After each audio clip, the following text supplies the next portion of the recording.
सुप्रभात। पदार्थों की स्थिति व कारण। पदार्थों की स्थिति व कारण। पदार्थ या मैटर मुख्य रूप से तीन अवस्थाओं में पाए जाते हैं। यह ठोस, द्रव और गैस, जो उनके कणों के अंतराण्विक बल और ऊर्जा पर निर्भर करता है। ठोस में कण कसकर बंधे होते, निश्चित आकार होता है। द्रव में ढीले यानी बहते हैं, और गैस में कण बहुत दूर और स्वतंत्र होते हैं।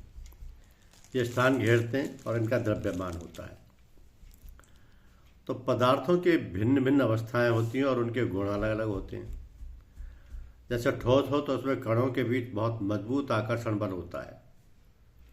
इसमें इनका आकार और आयतन निश्चित रहता है, उदाहरणार्थ पत्थर, बर्फ, धातु।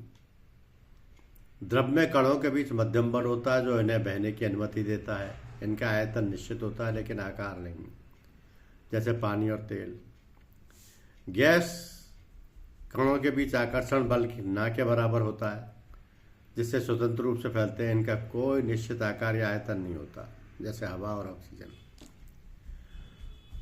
उच्च तापमान पर प्लाज्मा यानी तारम और अत्यंत कम तापमान पर बोस-आइंस्टीन संघनन भी पदार्थ की अवस्थाएं हैं। तो पदार्थ की अवस्था को तापमान और दबाव यानी टेम्परेचर और प्रेशर में बदला जा सकता है। विभिन्न पदार्थों की स्थिति किस कारण होती है, ये जानना बहुत आवश्यक है। जैसे प्याज लाल हो जाती है, उसका कारण क्या है कि उसमें एंथोसाइन होता है। लहसुन में गंध आती है, स्मेल आती है, क्योंकि उसमें एराइसिन होता है। मूली में तीखापन होता है, क्योंकि उसमें आइसोसाइनेट होता है। मिर्ची में चरपराहट कैप्साइसिन की वजह से होता है, कैप्साइसिन। खीरे में जो कड़वाहट होता है वो कुकुरबिटेसिन के कारण आता है।